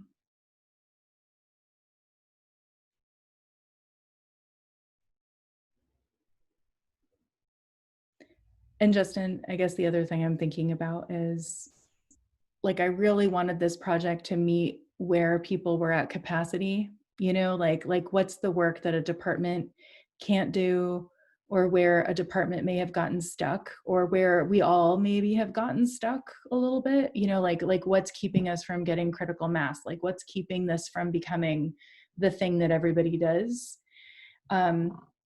So I guess the other thing I'm thinking about is, what kinds of other support could my office offer outside of this grant that could support departments who are ready to really kind of like go big, like is it offering like people like, I'll just say like Ambar Martinez, to come to your department and do a day-long workshop with you, so if teams aren't selected for the grant for this round, is there other kinds of support from my office for help wherever a department is at? And I know my boss, who's no longer on the call, has long kind of wanted to make ATL more like that, like more like a consulting shop. Not that Bill and I would be doing the consulting, but like that we would be like, oh, you want to do this thing? Like, we know the right person to come and help your department get to that level. So. Yeah, appreciate all that, Jen. I just missed talking to you, so I'm just hanging out, like soaking it up, but also staying on mute because the girls are starting to lose it. So thank you for giving time and attention to that question. I just know we're going to be talking to Wacom soon, about who gets to, a lot of us are doing this work. So it's going to be who gets to do this work in this opportunity. But no matter what, we're going to be doing it as a department and as a campus. So it's going to be exciting regardless. It will be excill regardless. Yeah. But meanwhile, if you have other ideas about how my office could support maybe outside of this grant, that would also be helpful. Bill would be happy to take that call. I would be happy to take that call. Right on. Thank you. Thanks. It's good seeing Say hi you. to the girls. Yeah, will do. I Is better that go. Sierra or Sienna? I'm starting to go wild. Take care. Kayleen, did you want to say anything? Hi. I do, even though I'm like on my cell phone and like trying to find a spot. End of day, You're doing lots great. of things to cell phone. I've switched.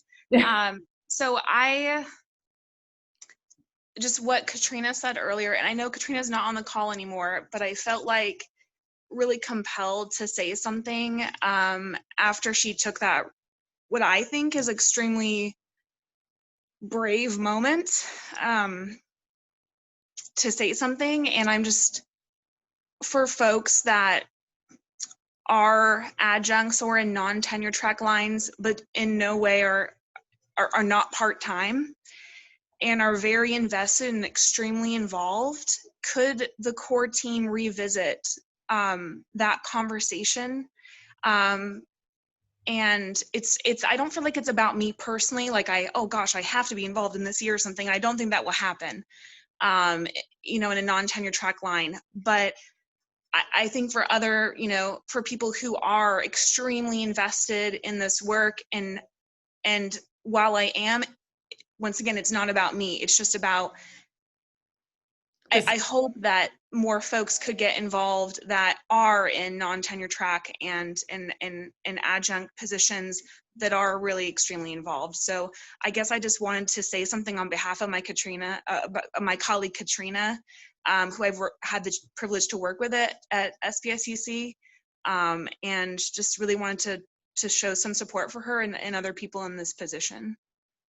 So I guess if I could respond back with a question. Yeah. So, and I recognize we're recording and we can turn it off if we need to. So just say the word. But I think, are you worried that, or not are you worried? I think one of the things that we spent a lot of times, I'll tell you what we worried about as the core team when we were talking about this, was that a lot of our faculty of color are adjunct. Like proportionately, our full-time faculty are largely white identified. And so obviously we have made I hope it's clear that we've made a big commitment to trying to prioritize and center the voices of our faculty who identify as being of color. And so I guess what I am hoping that there will be robust adjunct faculty voices as departments think about who are our faculty of color and what do they have to bring to this conversation. Mm-hmm. And I think also most of the larger departments with a large number of adjunct faculty, I guess what I'm thinking about is that it does to me come down, thinking about the departments across the state, that there are some departments who will obviously really prioritize and privilege adjunct faculty, and that we did build in questions about that around in the labor-based process. So there are questions to add. So it's not just, because one of the things that we were really worried about was that a department might just do business as usual and just be like, oh, well, this person always gets to do everything and this person always gets to do everything, so we're going to have them be part of, or that there might not be an open department process. And so I don't know if you've had a chance to look at the labor process yet, but I think the way that we tried to kind of address this was through the labor process of the department, and saying, who are you selecting? Is it all full-time faculty? Is it all white faculty? Because typically that's what happens when departments are left to their own devices. Does that, I know that that's not, I know that might be small comfort, but when I really appreciate the contents of the labor-based process of the application. I really appreciate, and I really understand why it's that way. And those are actually things I keep bringing attention back to and bringing up too, of we've got to pay attention to this representation on it and on the team. And so yeah, I don't know what will happen, but I really like Tish's and Ian's, I believe, ideas about having a larger community in the department that is involved, yet there's just, but it's the 4-person team that would be, carrying that forward more so, but that there's a larger group engaging in the work. So and that could provide a lot more opportunity for adjunct faculty too. So I think too, I'm sorry, I'm just thinking, I'm just responding to a piece of what you said, that the other thing that was sort of a new idea while we were planning this webinar is this notion of dedicated support for the department. So that if you wanted Tish to come and facilitate a process to make sure that it's truly equitable and anti-racist, that she could do that, or Ambar. Like Ambar is an amazing facilitator, and not afraid to hold people to uncomfortable spaces and say, you know, like, I'm, you know, like, for example, I'm just going to say back to you what you just said, and you tell me if it's problematic. Like, she's not aggressive like that, but, you know, like she's very good at holding, at creating space for processes that make room for people. But, you know, but I'm also thinking that, you know, like, as my boss and I think about, like, obviously if there's more demand than the work can support, what else could my office do to support that's beyond this grant?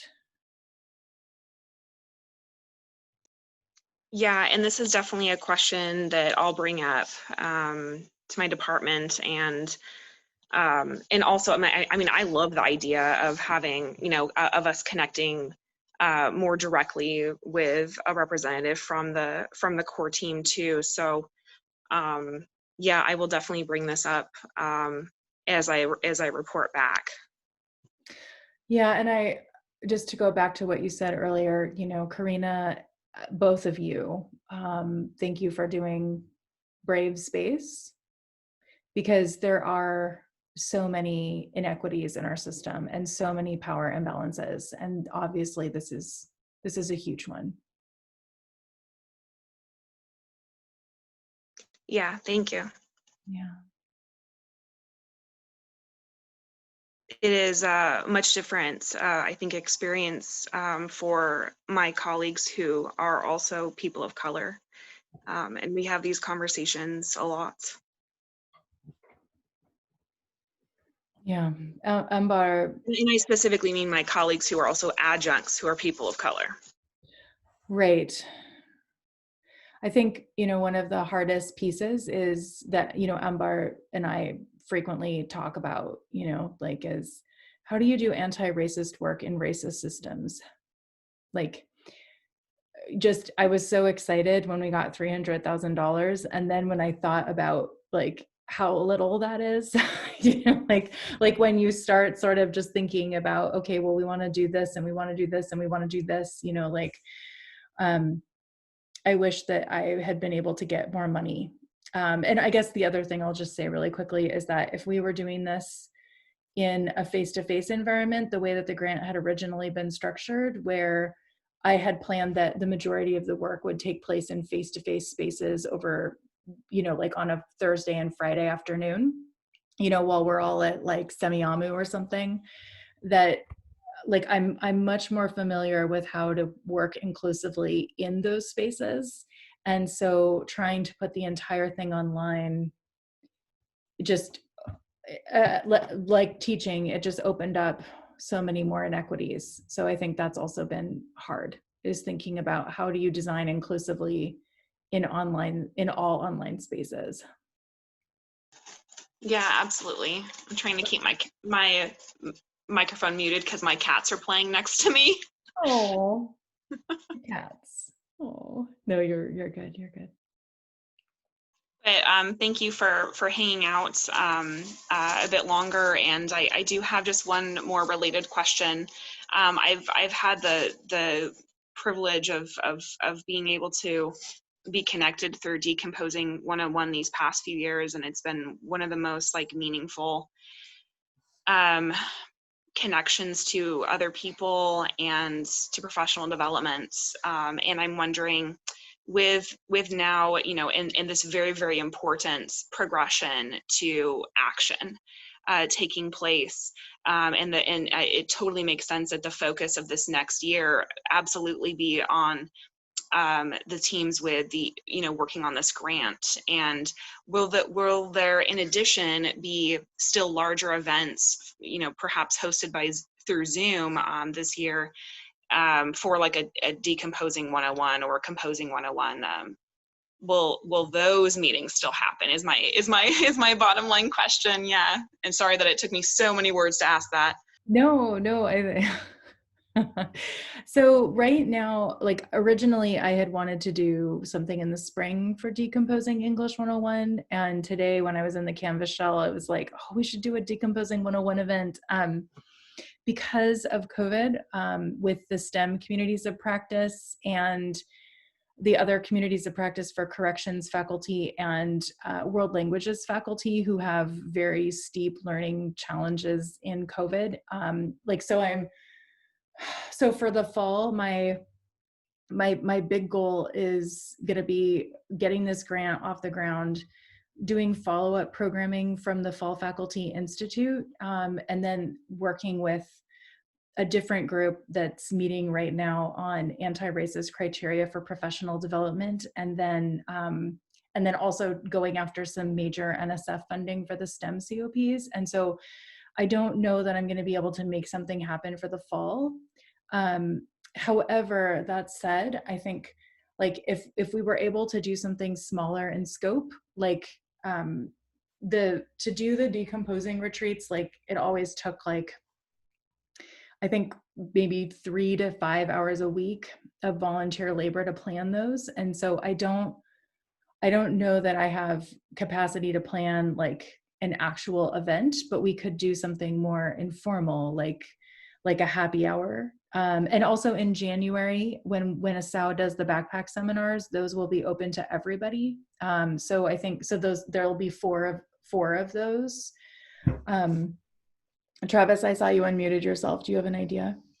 I just wanted to plug a couple of upcoming TICA PNW free Zoom seminars that are going to be coming along too.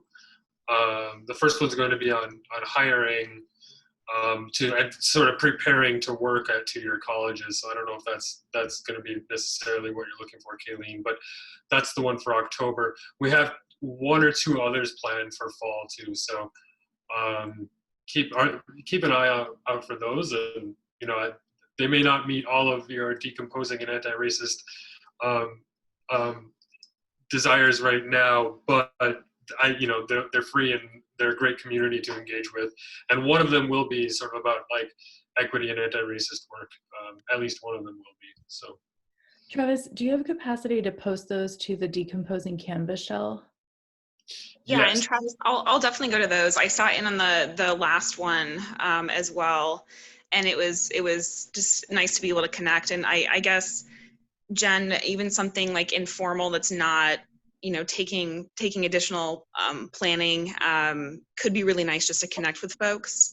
I'm missing the people, Yeah, as well. no, I love that idea. Like maybe we could do a happy. I'm just you. That includes you.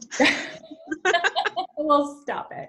I really wanted to do one in May, and then everything just got crazy with the STEM COPs. And so, Yeah. So I definitely think we could do something informal. And maybe if you could help me think of days and times, because for an informal one, it's mostly just sending out the announcement like, hey, this is the day and time we're doing it, and then I just set up the Zoom room, and my Zoom room can now hold 1,000 people. So so I know, right? That's impressive. Faculty Institute, I now have 1,000 person Zoom limit. So, so we could, and again, because we have the decomposing listserv and the decomposing Canvas shell, it wouldn't be hard to promote it. It would just be, sometimes I just need little nudges like, can we have a happy hour? And can it be on Thursday, October 22nd from 5 to 7, and I'll be like, oh, that's great. Somebody wants to do that. Like, that's basically how I got the STEM COPs started. Like somebody was like, can we get all the microbiology faculty together? And I was like, sure. When would you like to do that? And as soon as somebody said, I can do it at this day and time, I was like, great, we're doing it. So yeah, that's awesome. So if you could be my person who is like, I would like to have an informal thing at this day and time, and like that would be awesome. Yes, I commit to it. I love scheduling. Okay, good. And then, also I think the other piece too is for it to really be a community of practice, if it's a distributed leadership. And so if you wanted to plan something, and then I would just announce it, promote it, and commit to being there, like as long as we just worked it out with my schedule. If you were like, Jen, how does Thursday the 22nd from 5 to 7 sound? And I'm like, that sounds great. And then you tell me what you want to do. I will just, I will just send out an email to everybody and be like, Kayleen's going to host us, and you could probably set a precedent for other people to want to do that. So that's another idea. Okay, thank you. It doesn't have to be me. I could just lend you my state board authority. You could just be like, I want to do this. And I could be like, okay. So with icebreakers and small group activities. Oh my gosh, yes. Yeah. Kayleen, are you in? Wait, no, that's like, I need your help with that part, okay? So Kayleen and Octaviano, if you want to organize something together and just tell me what you want to do, and I'll just send out an email invite. If you want to plan and facilitate it, I would be more than happy to, I'd be more than happy to lend my convening power. I believe is the technical term. Octaviano, not to put you on the spot, but I'll put my email in the chat. Okay, I'll put mine in the chat too.